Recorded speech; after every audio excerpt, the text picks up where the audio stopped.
별말 아닌데도 그 말들이 있어 내가 소중한 사람이구나 느끼게 해주는 날이 있다. 이 말은 글배우라는 필명을 쓰는 한 저자가 아무것도 아닌 지금은 없다라는 책에서 쓴 한 구절입니다. 한번 우리도 생각해 보면 좋겠습니다. 여러분들은 어떤 말을 들을 때 내가 소중한 사람이구나 라고 느껴지십니까? 네, 이 분위기가 나올 줄 알았습니다. 나는, 나는 누군가에게 의미 있는 사람이구나 라고 느껴질 때는 언제이십니까? 말씀은 안 하실 거니까 마음속으로 한번 생각을 해보시면 좋겠습니다.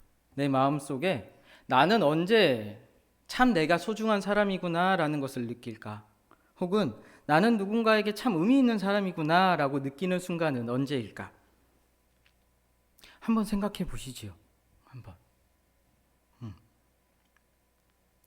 혹시 아까 그 글배우의 글처럼 한 구절처럼 정말 별말 아닌 것 같은 그냥 익숙하게도 흘려보냈던 그런 말들 속에서 어쩌면 때때로 우리는 그런 감동들을 받을 때가 있지요. 없으십니까? 네, 있습니다. 네. 저희 아들이 저한테 어느 날 갑자기 와가지고 아빠 사랑해요 한마디 했는데 그 말이 왜 이렇게 감동이 되는지요. 맨날 아빠랑은 안 잔다라고 투정 부리는 애가 갑자기 와가지고 아빠 사랑해요 해서 제가 그 아들 손 잡고 아이스크림 사주러 갔습니다. 그런 감동들이 여러분들 우리들의 일상 가운데 있다라는 것이죠. 어쩌면 그 익숙한 이야기들 혹은 저에게는 익숙하지 않았던 일들이지만 여러분들에게는 익숙한 그 순간들이 있을 겁니다. 그 익숙한 일들, 정말로 별일 아닌 일들. 하지만 그 별말 아니고 별것 아닌 그 상황 속에서 하나씩 꽂히는 그런 감동들. 익숙함이라는 것은 계속 반복되어진다라는 것을 의미하죠. 어느 정도 반복되는 것이 아니라 오랜 시간 동안 반복되어져 온 순간들을 이야기를 합니다. 사람으로 보면 우리 함께 사는 가족들이 익숙한 사람들이겠지요. 함께 일하는 회사 동료들도 익숙한 사람들일 것이고 또 자주 만나고 대화하는 많은 사람들이 우리에게는 익숙할 겁니다. 우리 교회 사람들도 익숙할 것이고요. 우리 성도들 각각의 사람들이 익숙할 겁니다. 그리고 무엇보다도 여러분들이 앉으신 그 자리가 굉장히 익숙하실 겁니다. 지난 수요일에 우리 김종수 목사님 말씀하셨지요. 담임 목사님께서 다 어디 앉아 계신지 안다고. 익숙한 자리, 그 자리에 여러분들은 앉아 계시고 내 옆에 익숙한 사람들이 앉아 있지요. 혹 익숙하지 않으신 분들은 오늘부터 익숙해지시기를 소망합니다. 아마 이러한 이야기이지 않을까 싶습니다. 우리에게 별말 아닌 이야기들. 일어나. 잘 잤어? 잘 다녀와. 아침 먹고 가야지. 오늘도 힘내고. 밥은 먹었어? 오늘 어땠어? 오늘도 고생했어. 잘 자. 안녕히 주무세요. 사랑한다. 사랑해요. 별로 익숙하지 않으신 말들인가요? 저는 이 말들이 익숙해졌으면 좋겠습니다. 우리에게도 자주 익숙해지고 혹이라도 익숙하지 않다면 오늘부터 익숙해지면 좋겠습니다.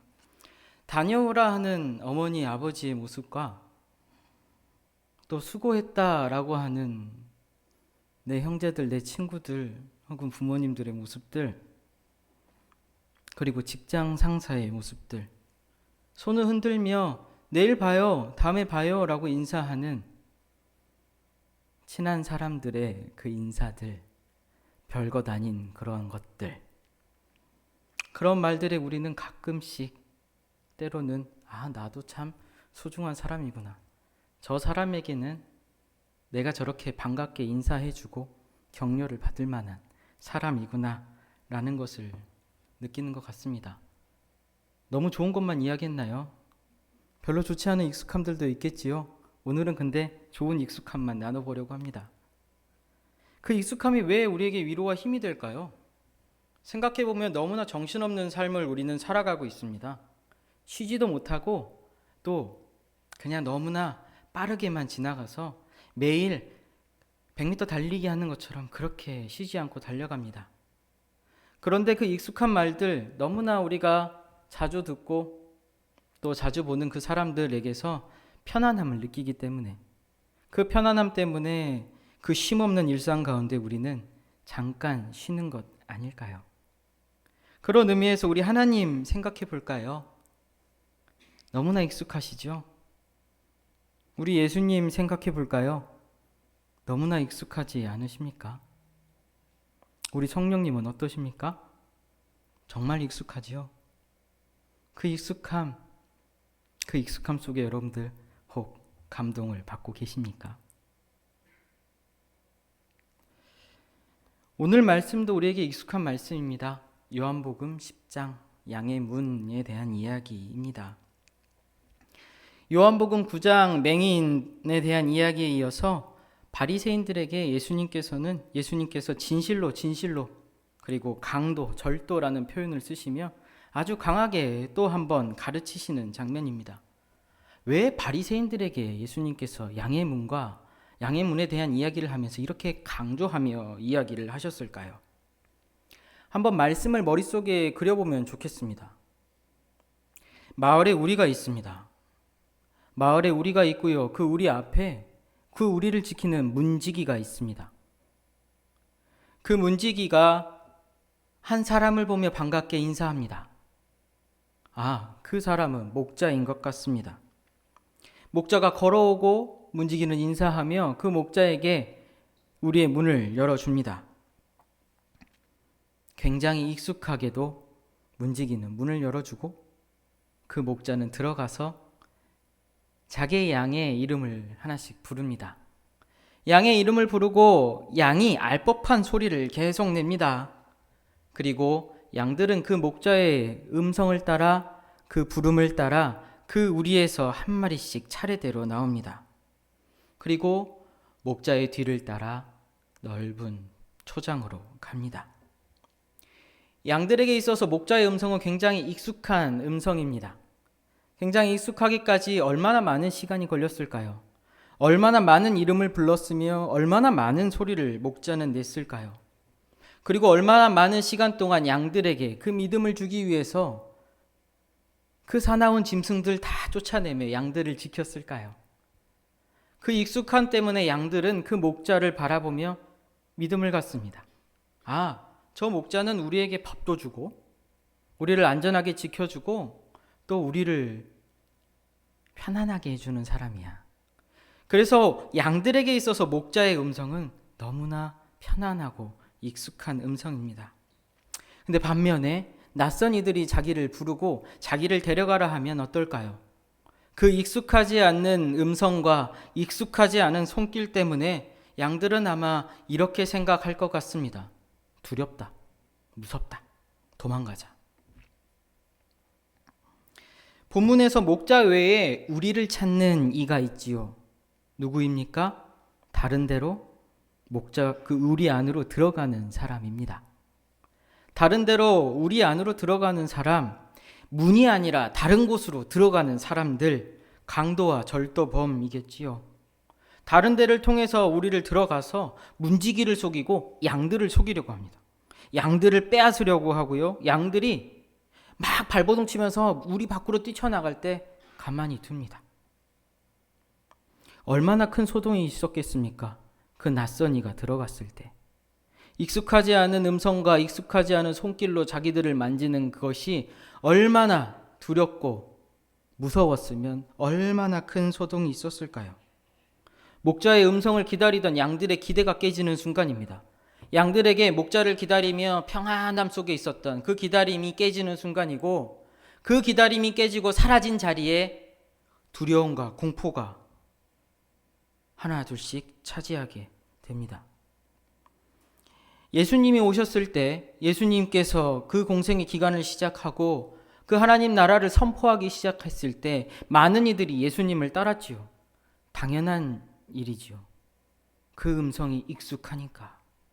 그 음성, 하나님의 음성이 익숙했고 그 가르침이 익숙했기 때문에 예수님을 많이 따랐습니다. 양들이 목자를 따라가듯 그렇게 많은 사람들이 예수님을 따라간 겁니다. 그런데 그 모습을 보면서 배 아파하는 이들이 있지요. 이 말씀을 들어야 하는 바리새인들입니다. 아마 그들에게 있어서 예수님은 자기들의 입장에서 다른 데로 들어온 강도와 절도범이었을 겁니다. 내 양들을 빼앗아가는 저 절도범, 잡아야 되고 벌을 줘야 될 사람, 범죄자, 혼나야 되는 사람, 저 사람이 우리 사람들 다 현혹해서 빼앗아간다라고 생각했겠지요. 그래서 계속 예수님 뒤를 쫓아다니며 방해하고 논쟁하고 죽이려 했습니다. 사람을 빼앗겼고 내 양을 빼앗겼음에 대한 울분이 그대로 나오게 되었지요. 그런데 한번 생각해 보시죠. 그 바리새인들의 원래 역할은 무엇이었겠습니까? 생각해 보십시오. 원래의 역할입니다. 이 소리를 듣고 있는 그 바리새인들의 원래의 역할이 무엇이었겠습니까? 우리를 지키는 문지기입니다. 목자가 들어왔을 때 문을 열어주는 역할을 그들이 해야 됐습니다. 왜? 그들은 목자가 누군지를 알기 때문에. 그들은 목자가 누군지를 알고 목자의 그 말씀이 너무나 익숙해져 있는 사람이기 때문에. 그래서 목자가 다가오면 반갑게 인사하고 반갑게 문을 열어주며 그 양들을 먹이라고 내보내는 그런 사람들이었다라는 겁니다. 근데 왜 예수님은 그들을 보며 강도여 절도범이라 이야기했을까요? 왜 그들은 이렇게 변해버린 것일까요? 목자를 기다리고 목자가 올 때까지 양들을 지키라. 하나님께서 그들에게 준 임무입니다. 주인 되신 하나님께서 그 문지기에게 준 임무라는 것이죠. 그런데 왜 그들은 강도가 되었을까? 이스라엘의 오랜 역사를 되돌아보면 그들의 역사 가운데 패배가 있습니다. 그리고 그 패배는 계속적으로 반복되어 일어납니다. 다시 일어날 것을 기다리고 다시 바로 설 것을 기대했으나 지는 것에 너무나 익숙해지고 이제 지는 것에 두려움이 생깁니다. 어쩌면 계속 지고 없어지고 사라지고 지배당하고 하는 그 모습 가운데 그 삶 가운데 그들은 생각했을 겁니다. 혹시 하나님이 우리에게 벌 주시는 것은 아닌가? 우리가 하나님의 심판 아래에 있어서 하나님께서 우리에게 벌 주시니까 우리 다시 제대로 살아야 다시 회복되는 것은 아닐까? 그 심판을 피해야겠다라고 생각하며 그들은 하나님의 율법을 처음부터 다시 지키기 시작합니다. 율법을 지키다가 혹 이것을 또 우리가 놓칠까 염려하여 그들은 율법을 쪼개고 쪼개서 새로운 율법들, 기준들을 만들어냅니다. 그렇게 해서라도 하나님 앞에 완전해지고 싶었고 하나님 앞에서 인정받고 싶었습니다. 그래야 자기들이 사니까. 그래야 자기들이 이길 수 있을 것 같고 그래야 더 이상 자기들이 질 것 같지 않으니까. 그 질 것 같다는 그 두려움과 그 패배의 두려움 때문에 그들은 그렇게 율법을 만들어냈습니다. 율법을 고치고 조항을 만들고 그리고 고치고 만든 그 조항을 지키고 지키다 보니 문득 이런 생각이 듭니다. 모든 사람이 나같이 그렇게 완전해지면 되겠네.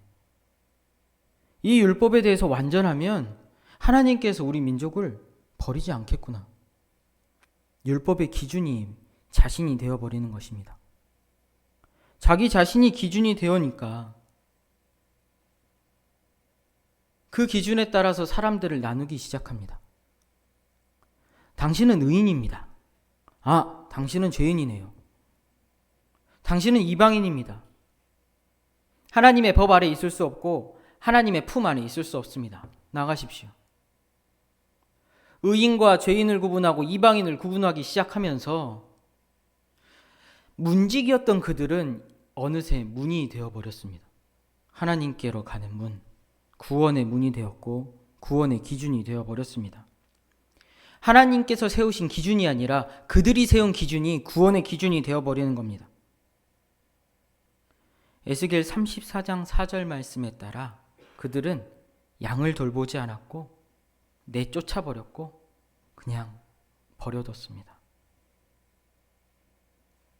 니들이 어떻게 되든지 나는 상관없다. 니들은 내 양이 아니다. 니들은 하나님의 양이 아니다. 그들이 판단한 것이죠. 두려움이 포악함을 만들어냅니다. 하나님을 믿는 이들에게 평안이 깨지기 시작했고 두려움이 생기기 시작했습니다. 혹 나도 죄인이 되진 않을까? 혹 나도 이방인이 되어서 그 구원의 반열에서 빠뜨리는 것은 아닌가? 그렇게 그들은 강도와 절도범이 되었습니다. 강도와 절도범이 다스리는 그 나라, 하나님의 다스리심이 아니라 하나님의 말씀이 아니라 그들이 다스리는 그 기준에 따라 다스리는 나라가 되었기 때문에, 그 민족이 되었기 때문에 하나님께 드리는 예배도 변질되었고 구원의 기준도 변질되었고, 그리고 그 기준에 맞지 않는 예수를 십자가에 못 박았습니다. 예수를 따르는 이들을 뒤쫓아가며 협박하고 박해했습니다. 그 안에 삶에 대한 두려움을 계속 주입했습니다. 예수를 계속 믿을 것인가? 아니면 당신의 생활을 안전성을 보장받으면서 그렇게 지금처럼 잘 살 것인가? 선택해라. 그들을 압박하고 협박했습니다. 하나님의 평안을 지키고 그 우리 안에 평안을 유지해야 될 그들이 오히려 그 안에 공포와 두려움을 심어주기 시작했습니다. 목자를 기다려야 되는 이들 강도가 되었고, 하나님의 평안을 잊게 만들었고, 하나님의 심판의 두려움만 가득하게 만들었으며, 그 공포심 아래 자기들에게 유리하게 그들을 이용하고 그들을 착취했습니다. 그들 안에서 평안은 잊혀지고 두려움이 익숙함이 되어버렸습니다.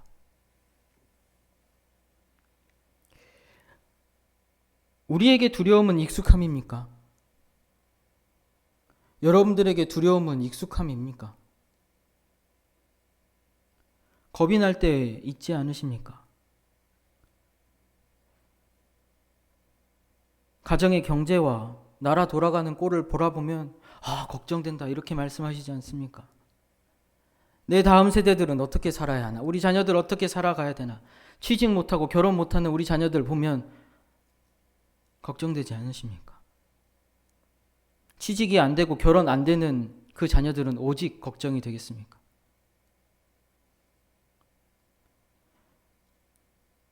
경제는 어려워지고 내가 가진 것은 없고 그 두려움 때문에 내일이 막막하진 않습니까? 일자리도 없는데 일하기는 싫고 만나기가 두렵고 마주하기 두려운 내일, 아침에 눈뜨기 싫지 않으십니까? 오늘을 예로 들까요? 코로나 바이러스 두렵지요. 얼마나 두렵습니까? 확산되는 추세. 그런데 누군가는 이렇게 이야기를 합니다. 예방 수칙만 잘 지켜도 막아낼 수 있습니다. 라고 이야기하는데 그 두려움을 이용해 먹는 사람들 있지요. 유튜브나 SNS를 보다 보면 많은 사람들이 그것에 거짓된 정보들을 퍼뜨립니다. 얼마나 큰 거짓된 정보를 퍼뜨리냐. 우리나라엔 이미 사망자들이 있다. 그런데 정부가 숨긴다. 이런 이야기들 퍼뜨리고 스스로를 전문가라 자칭하며 이 코로나는 이렇게 됩니다. 라고 이야기하는 사람들도 있고, 또 누군가는 우한에서 도망쳐 나왔다고 하고 왜 병원을 안 가고 유튜브에서 나와서 영상을 찍는지. 그렇게 가짜뉴스 퍼뜨리는 사람들 많지 않습니까? 근거도 없는 소리 소문 만들어서 사람들에게 두려움 잔뜩 집어넣고, 마스크도 어떻습니까, 여러분? 그 기준에 맞는 것을 써야 한다면 등급 높고 비싼 거 추천하지 않습니까? 그것을 써야 방지가 된다고. 마스크 값은 또 얼마나 많이 올라갔습니까? 그 두려움을 이용해 먹는 사람들이 있다라는 것입니다. 우리에게 평안을 주고 희망을 주는 이야기가 아니라 두려움 잔뜩 집어넣고 그 두려움을 자기의 이득으로 삼고 장사하는 이들이 있다라는 것입니다. 그런 이들을 통해서 어떻게 되었습니까?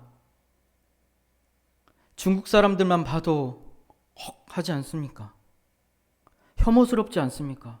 중국 사람들은 전부 다 감기 걸린 사람들입니까? 그 바이러스를 가지고 있는 사람들입니까?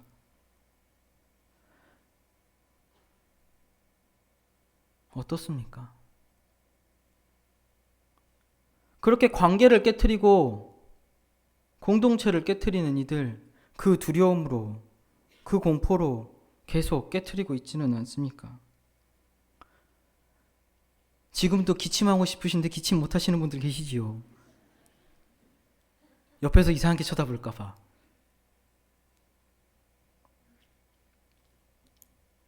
그렇게 우리 공동체 이웃이 파괴됩니다. 그 두려움 때문에. 우리 안에 있는 그 두려움은 내 것이 아니라 다른 데로 전이 됩니다. 두려움은 두려움이 낳고 또 두려움이 낳습니다. 왜 그렇게 가짜 뉴스를 카톡으로 많이 보내시는지. 가짜 뉴스라고 생각하는 것도 있을 겁니다. 혹시나 아이고 이거 거짓말 아니야? 그러면서도 걱정되니 계속 보내시는 거 아닙니까? 너희도 이러지 말아라. 이렇단다. 그 두려움이 두려움을 낳고 어떻게 합니까? 모임을 폐하게 하고 공동체를 파괴하는 것 아니겠습니까? 그 당시 종교 지도자들이 했던 일들입니다. 내 편, 네 편을 가르고 의인과 죄인을 나누며 이방인을 나누고 하나님의 구원을 그 자리에 넣습니다. 우리는 구원받은 자, 너희는 구원 못 받는 자.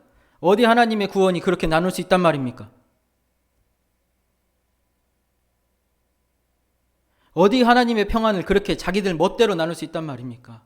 그런데 지금 우리 안에 있는 그 평안, 그 두려움, 우리도 마찬가지로 그 두려움을 심어넣으며 하나님의 평안을 이용해 먹고 있지는 않습니까? 우리가 각자가 만든 하나님의 구원의 기준에 따라 하나님의 평안의 기준에 따라 말입니다. 이사야서 53장 6절의 말씀처럼 그릇 행하여 각자 제 길 찾아가고 있는 것은 아닙니까? 그렇게 우리는 두려움에 익숙해져 버렸습니다. 하루하루 무엇을 봐도 두렵습니다. 무엇을 봐도 걱정됩니다. 어디 하나 쉴 곳 없고 어디 하나 평안한 곳 없습니다. 그렇게 우리도 그들처럼 하나님이 주시는 음성과 하나님이 우리에게 주시는 그 목소리를 잊어버린 것은 아닙니까? 우리는 대지를 너무 가까이 있어서 대지가 살아있다는 것을 자주 잊어버린다. 우리가 자연이라 부르는 것은 대지에 살아있는 언어다. 자연에 귀 기울이면 대지의 소리가 들린다. 물론 이런 대화에는 시간이 필요하다. 대지가 전하려는 말을 선뜻 받아들이기에는 우리가 너무 작기 때문이다. 그러나 우리는 무엇을 들을 수 있는가?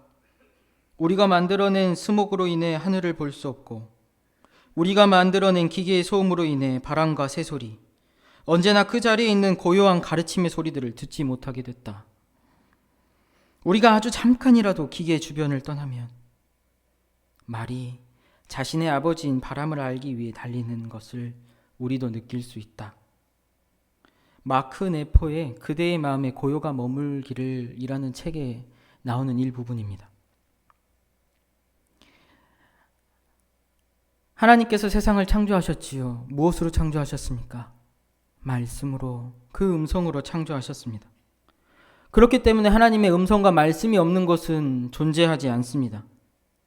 마크 네포가 자연에 대해서 말하고 있는 것처럼 우리는 어디에 있어든지 하나님의 음성과 하나님의 말씀을 들을 수 있습니다. 그저 스쳐가는 바람에서도 하나님의 음성을 들을 수 있고 하나님의 말씀을 들을 수 있으며 우리가 숨쉬는 이 공기를 마시면서도 하나님의 호흡을 느낄 수 있습니다. 그렇게 하나님은 언제 어디서든 우리에게 말씀하고 계십니다. 그 음성을 통해 우리가 듣길 원하십니까? 우리가 듣고 깨닫고 돌아오기를 원하시니까 계속 말씀하십니다. 목자 되신 예수님이 우리를 부르시듯 계속 부르고 계십니다. 그런데 두려움에 익숙한 나머지 그 하나님의 음성을 잊어버리고 그 하나님의 호흡도 잊어버리고 숨결도 잊어버리고 그래서 모든 것들이 우리에게 낯설게만 느껴집니다. 우리의 욕심과 우리의 기준에 만든 그 발전상과 놀라운 욕심들에 대한 그 결과들이 우리의 자연환경을 파괴하기 때문에 우리가 호흡을 하는 것조차 이제는 두렵습니다. 그 두려움에 너무나 귀를 기울이고 있기 때문에 하나님이 주시는 음성과 세상을 다 아름다운 그 창조의 세상을 제대로 바라보지 못하는 것 아니겠습니까? 성경을 보시면 하나님께서는 어느 때나 이렇게 말씀하십니다. 두려워하지 말아라. 지금이나 우리가 듣기를 바라면서 계속적으로 반복하시는 그 말씀, 두려워하지 말아라. 다른 곳으로 들어온 이들의 그 두려움에 따라가지 말고 예수께서 문이 되신 그 곳을 바라보며 그곳을 출입해라. 우리의 문지기 되시고 우리의 문이 되신 예수께서 우리를 지키고 계시니 두려워하지 말아라. 예수님 그래서 본인을 문이라 하신 거 아닙니까? 스스로 문이 된 자들, 그 구원이라고 여기는 그 스스로 문이라고 하는 그 구원의 그 바리새인들, 그들 막아서면 내가 문이다 말씀하시고 계십니다. 구원과 생명과 평안이 오고 가는 문, 그 안에 안전함과 그 안에 두려움이 없는 평온함만이 가득한 곳. 그리고 출입하는 모든 이들에게 이렇게 얘기하시지요. 너희는 하나님의 자녀야. 너희는 평안의 자녀다. 두려워하지 말아라. 너희는 내 양이고 내가 너희를 지킬 것이고 내가 너희를 먹일 것이며 내가 너희를 쉴만한 물가로 인도할 것이다. 때를 따라 먹이고 때를 따라 쉬게 할 것이며 때를 따라 회복시키실 것이다. 그 부르심에 우리는 평안을 누릴 수 있습니다. 그 음성을 들으면 더 이상 두려워하지 않고 평안 가운데 있을 수 있습니다. 주님이 함께 하시니까. 나를 지키는 이가 함께 하시고 나를 회복시키는 이가 함께 하시니까 그 익숙함의 두려움의 소리 잊어버리고 다시 우리를 향해 말씀하시는 하나님의 음성, 주님의 부르심 들으며 그 자리로 갈 수 있다라는 겁니다. 그런데 왜 그렇게 두려워하십니까? 내가 만들어낸 두려움, 우리가 만들어낸 두려움, 왜 우리는 그 두려움에 갇혀 있는 것입니까? 왜 우리는 그렇게 괜찮다, 두려워하지 말아라 말씀하시는 그 하나님의 음성 잊어버리고 내 삶의 문제에만 조급하고 내 삶의 두려움에 조급합니까? 왜 그렇게 자꾸 길을 잃어버립니까, 우리는?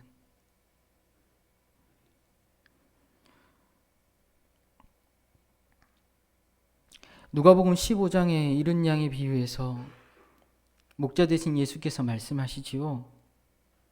길을 잃은 한 마리의 양이 나는 더 중요해서 그 양의 이름을 부르며 그 양이 있는 험한 골짜기라도 내가 들어가서 그 양을 찾아 어깨에 메고 오고 그 찾은 기쁨을 모두 함께 나누겠다. 예수님 말씀하시지 않습니까? 그 말이 무엇입니까? 포기하지 않는다라는 겁니다. 내가 잊어버리고 내가 그 음성을 듣지 못하고 그 낯설음 속에 그 목자의 부르심에 내가 그 밖을 나가지 못한다 할지라도 주님은 포기하지 않고 나를 부르신다. 주님은 포기하지 않고 우리를 부르신다. 두려움에 갇혀있는 그 곳에서도 주님 우리를 찾아오셔서 그 두려움 가운데 우리를 부르신다. 두려워하지 말아라.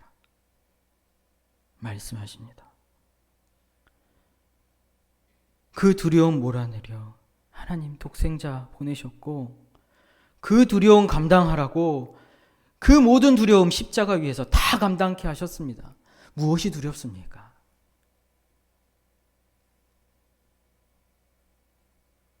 그 두려움의 소리에, 그 강도와 절도의 소리에 현혹되지 맙시다. 현혹되지 말고 두려움에 사로잡혀 그 안에 갇혀 있지 맙시다. 혹 우리가 두려움이 되지는 맙시다. 평안을 전하지는 못할지언정 두려움을 전하는 이가 되지 맙시다. 하나님의 자녀, 그리스도인이라면 평안의 자녀, 사랑의 자녀라면 우리 스스로가 문이 되는 것이 아니라 이제는 우리가 다시 그 문지기의 역할을 감당하며 주님에게로 인도하고 주님의 소리를 듣게 하는 이들이 되어야 할 것입니다. 이미 우리는 길을 잃어버리고 어디로 가야 할지 모르고 있을 수도 있습니다. 분별이 흐려졌을 수도 있습니다. 혹여라도 지금 너무나 두려워하고 절망하고 낙심하고 계시는 분 있습니까? 혹은 내 몸의 아픔으로 고통받고 내 몸의 아픔으로 너무 힘들어 지쳐 있는 분 계십니까?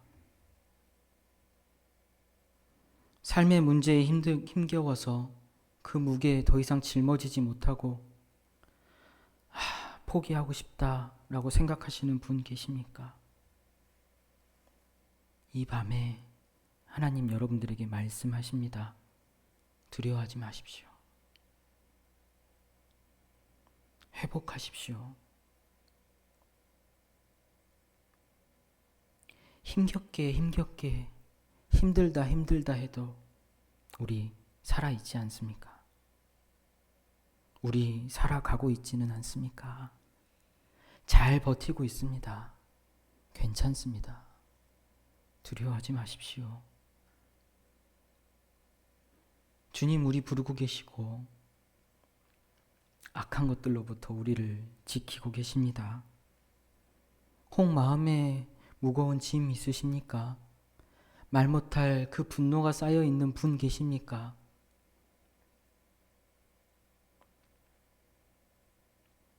이겨내십시오. 주님이 부르고 계십니다. 이겨내십시오. 악의 지배당하지 마시고 주님 부르시는 그 선한 음성으로 나아오십시오. 요한일서 4장 18절 말씀으로 여러분 축복합니다. 사랑 안에 두려움이 없고 온전한 사랑이 두려움을 내어 쫓나니 두려움에는 형벌이 있음이라. 두려워하는 자는 사랑 안에서 온전히 이루지 못하였느니라. 우리는 주님의 사랑 안에 있는 자들입니다. 두려움 안에 있는 자들이 아니라 사랑 안에 있는 자들. 두려움 몰아내고 사랑 안에서 온전함을 이룰 수 있는 우리들입니다. 오늘 그 익숙한 주님의 음성 따라 주님 뒤를 따라가는 우리들 되기를 소망합니다. 이제 선한 목자의 그 음성 따라 그 목자가 걸어가는 안전하고 평안한 길을 걸어가게 되기를 소망합니다. 혹 그 걸음이, 그 길이 굽이굽이 돌아가고 거칠고 험할지라도 우리 목자 되신 주님 걸어가셨기에 그 길은 안전합니다. 그 길이 우리에게 의심과 걱정과 두려움을 몰고 올지라도 두려워하지 마십시오. 그 두려움의 소리에 귀 기울여 주님의 음성 듣지 못하지 마시고 이제는 그 두려움의 음성 내 안에 줄이시고 내 안에 말씀하시는 성령님께서 조명하시는 그 길과 그 걸음 따라 그 거룩한 길 함께 걸어가는 우리들 되기를 간절히 소망합니다. 주님 주신 말씀 따라 우리의 삶의 자리 가운데 새기며 우리 잠시 묵상하겠습니다.